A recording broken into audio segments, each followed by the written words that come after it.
Igreja, boa noite. Graça, misericórdia e paz. Amém? Amém.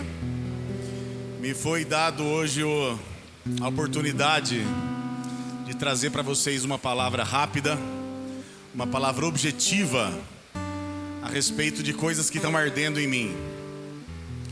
E estou muito feliz por estar aqui mais uma vez. Fazia tempo que não me dava a oportunidade. Inclusive fiquei preocupado que todos elogiaram minha roupa quando eu estava lá embaixo. Quer dizer que eu devo andar como um mulambo no dia a dia. Se eu tô com uma camisa e fiquei bonita, é porque a coisa está complicada. Falei, é culpa da esposa aí, ó.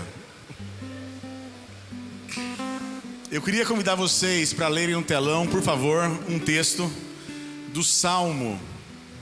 Abre na versão NVI para mim, por favor. Salmo 145.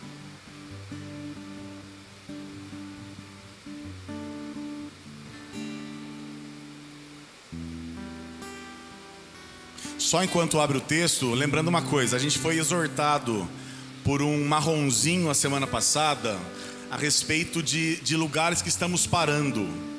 Então a gente não deve parar em cima da praça. Eu acabei de ver a plaquinha, a gente vai fazer um ofício essa semana para a prefeitura para liberar isso daí.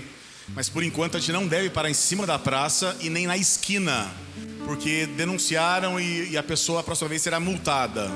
Então observe isso. Quando você for parar seu carro, não pare em cima da praça e nem na esquina. Por favor, Salmo 145, versículo 9.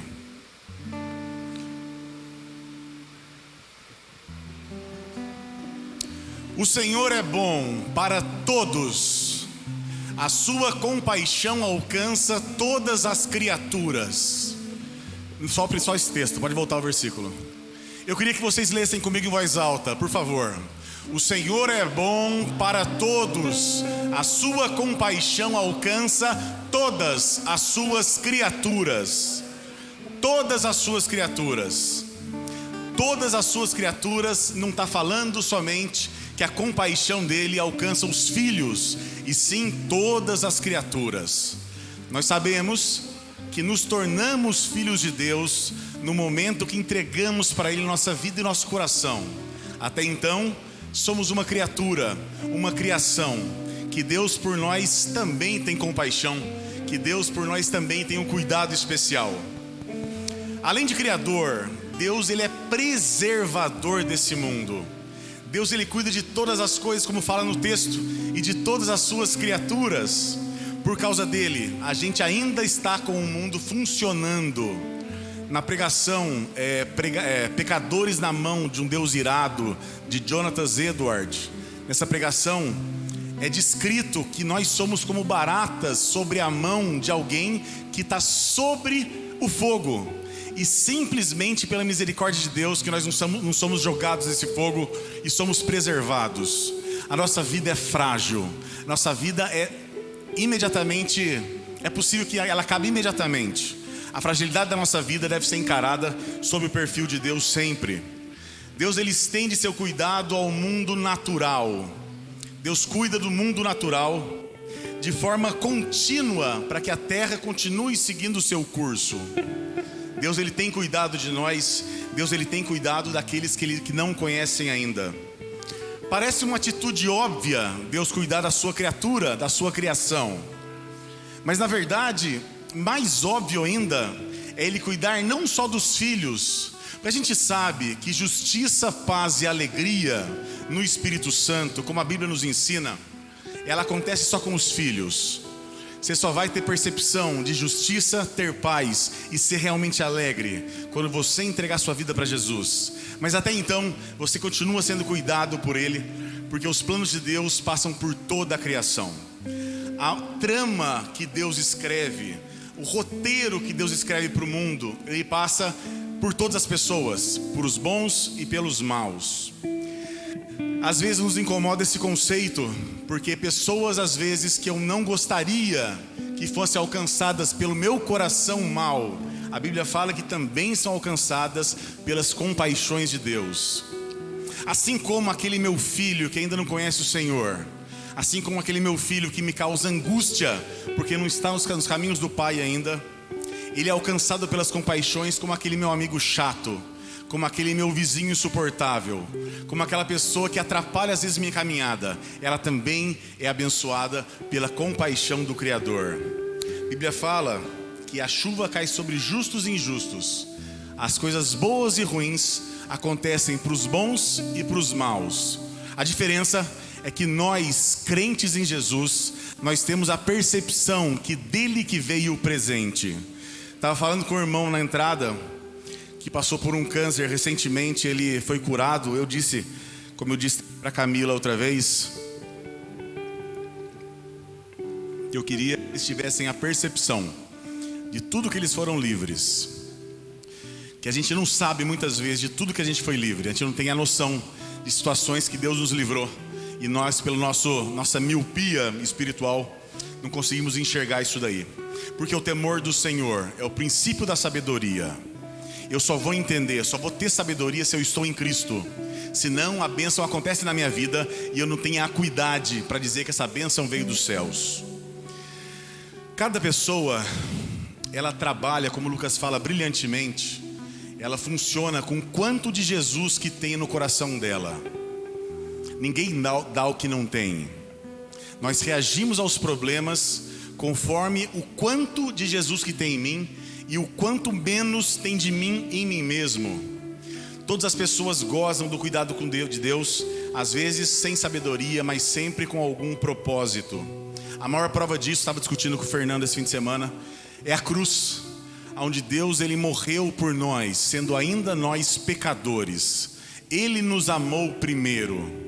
Ele nos amou antes de conhecermos a Ele. A prova maior do amor é Ele ter entregue sua vida por nós no momento que ainda vivíamos odiáveis aos olhos de Deus. Sabe, tem uma história que eu conto que isso mais quase 30 anos atrás, eu estava numa dos meus momentos perdidos. E eu estava, não sei se vocês sabem que tem um hábito de algumas pessoas de surfar em cima de trem, de andar em cima do trem. E eu num momento de embriaguez total, eu estava sentado, não sei como é que esse ônibus tem ainda, mas tinha aquela abertura em cima. Eu não sei se tem ônibus, tem isso ainda, não, faz tempo que eu não ando de ônibus. Essa abertura, eu estava sentado lá em cima, totalmente embriagado, achando que eu estava arrasando, que eu estava o máximo lá em cima. E de repente, o ônibus torando o pau na cidade, veio um galho e bateu na minha cara. E eu fui jogado para trás com o ônibus andando rápido. E ato contínuo, segundos depois, enquanto eu estava deitado, já sem o óculos com certeza e meio arranhado, passou um fio desses de alta tensão a 1 palmo da minha cara. Deus ele me livrou de uma situação que eu poderia com certeza não estar aqui. E eu tive a percepção hoje de observar que foi um livramento dele, porque ele entendia pela infinita sabedoria, pela multiforme sabedoria, que eu seria de alguma forma útil para o ministério. Deus ele preservou você até aqui. Deus ele cuida da sua vida. E às vezes você nem sabe disso, porque ele quer que você seja usado no ministério dele. Amém. Deus cuida da criação porque Ele quer que todos sejamos salvos e aprovados. Deus Ele nos quer aprovados. Deus Ele quer que o cálice, que o talento que Ele pôs na sua mão seja usado de uma forma completa, plena, que você satisfaça a prova que está na sua mão. Tenho certeza que você também tem uma história de livramento de morte antes de conhecer o Senhor. Mas às vezes você não teve essa percepção, você não notou e você não sabe do que você foi livre. Eu oro com a minha esposa, com a minha família direto com esse conceito de que Deus, agradecendo aos livramentos que nós nem sabemos que fomos livres e agradecendo pelas situações que Ele vai nos poupar pela infinita e pura misericórdia dEle.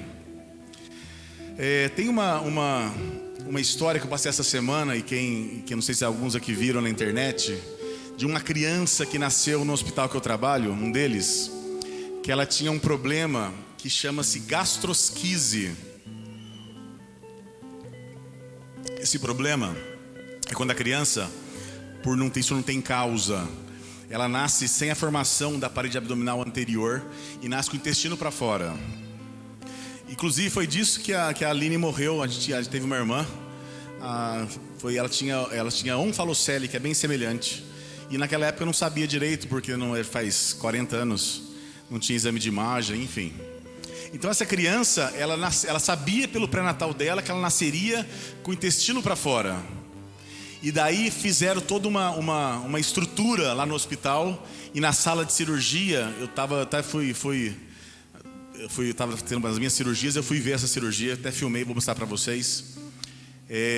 Foi interessantíssimo, porque a criança nasceu e estava ligada pelo cordão umbilical ainda, foi uma cesárea.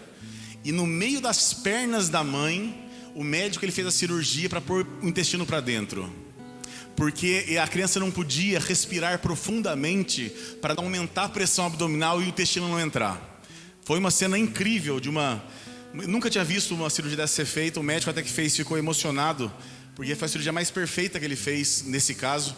E a criança, ela está tratada, está curada, está resolvida. Isso foi incrível. E essa criança que nasceu, que foi livre da morte, ela não teve a noção que foi livre da morte. Eu queria dá para colocar, Neto, o videozinho, por favor, para os irmãos verem do que eu estou falando. Em cima está ali a mãe, a barriga da mãe aberta, e embaixo está o bebezinho sendo colocado as alças para dentro. A música do Shrek no fundo é para dar uma emoção só. Que é um momento de emoção, né? Quer dizer, pois é. Isso realmente é incrível. Como diria o pastor Silvio Santos, isso é incrível. Muito bom, muito bom. Pode acender, por favor. Um dia, essa criança então não tem noção do que foi livre, não tem noção do que foi, do que ela podia ter morrido, como a minha irmã morreu disso. Não tem noção, e ela pode ser que ela nunca tenha percepção. Às vezes a gente faz uma cirurgia que é incrível também, e a gente sabe que a paciente nunca vai ter a percepção do que a gente fez dentro dela. A Elisa, uma vez, a minha filha, que já teve leucemia, já teve câncer, ela me perguntou um dia, por que ela amava, por que ela teve câncer? Ela me perguntou, quando era pequena, tinha uns 4, 5 anos, ela estava em tratamento, ela me perguntou, papai, se Deus me ama, por que eu tive câncer? Nós naturalmente procuramos um culpado, naturalmente, para toda situação ruim da nossa vida.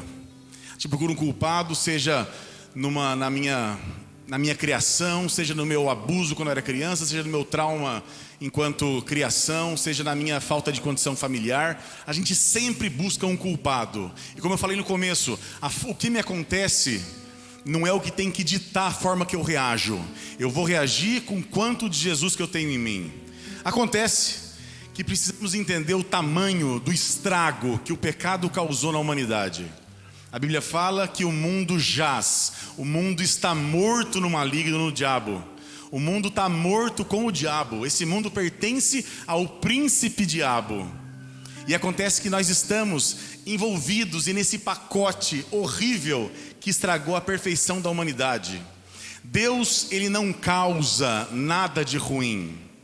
Deus não causa doenças. Deus não te causa problemas. Faz parte do pacote infernal, injustiças, criança passando fome ou crianças tendo câncer. Faz parte adultérios, faz parte distorções sexuais, faz parte do pecado, do pacote pecado. Então quando a gente fala que o mundo está no pecado, é porque o mundo está destruído com todas as suas nuances no pecado. Deus, ele não causa a sua dor. Deus, ele cura a sua dor. Deus, ele sempre vai trabalhar naquilo que é maldito para fazer você entender que ele cuida de você em detalhes. E muitas vezes eu não tenho a percepção de que foi ele que me salvou. Alguns na Bíblia já alcançaram o ponto máximo de milagre, que é a ressurreição. Seja Lázaro, seja a filha de Jairo, seja através de Eliseu, o filho da sunamita. Muitos alcançaram o milagre máximo, que é a ressurreição. Está descrito na Bíblia isso. E todos eles que alcançaram, nenhum deles tinha fé, porque eles estavam mortos. O milagre, ele não depende da pessoa ter essa fé. O milagre depende de muito mais fatores, e um deles a gente vai discutir isso agora. Naquele momento da ressurreição, estava presente a fé do Filho, estava presente a fé do Senhor Jesus. Se está presente a fé de Jesus, a minha fé, ela tem benefícios no contato com o Criador, às vezes sem a minha percepção. Quando a igreja ela orou pela minha filha, naquele milagre do catéter que foi desentupido, meu pai contou faz umas 2-3 semanas de novo. Eu não vou contar porque estouraria os meus 30 minutos. Quando meu pai contou esse milagre do catéter, a Elisa não tinha percepção de que ela estava sendo livre de uma coisa tão grave, que é uma troca de catéter de portocate. Ela estava entubada na mesa de centro cirúrgico, e por um milagre totalmente claro na percepção de qualquer médico, a gente observou que Deus ele nos deu esse presente, e a Elisa nunca soube e não entende ainda o que Deus fez por ela, que presente que Ele deu para ela e para mim também. Eu falo agora para você que já é crente em Jesus, para você que é crente, que se entregou ao Senhor Jesus já. Um milagre na vida de quem você ama pode estar sendo impedido por uma falta de postura sua. Você pode estar atrapalhando pela sua miopia espiritual o que Deus tem para alguém que você ama, uma falta de posicionamento seu. A gente tem falado aqui muito sobre maturidade cristã e sobre envolvimento das pessoas na igreja.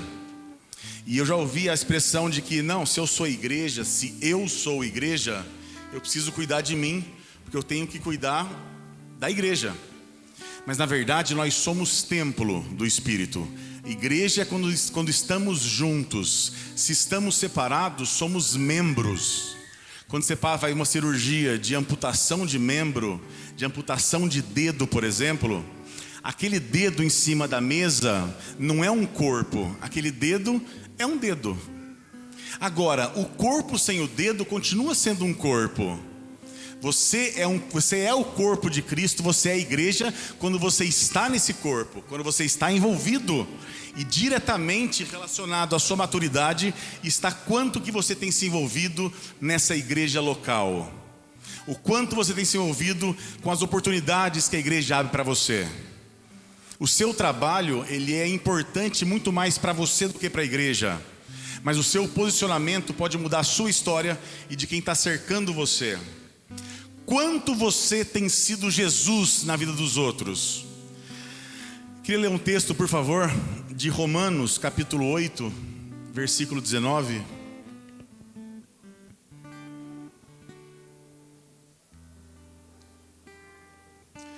A natureza criada aguarda com grande expectativa que os filhos de Deus sejam revelados.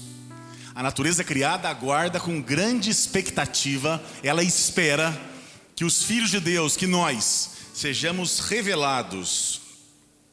Criação espera a revelação dos filhos de Deus.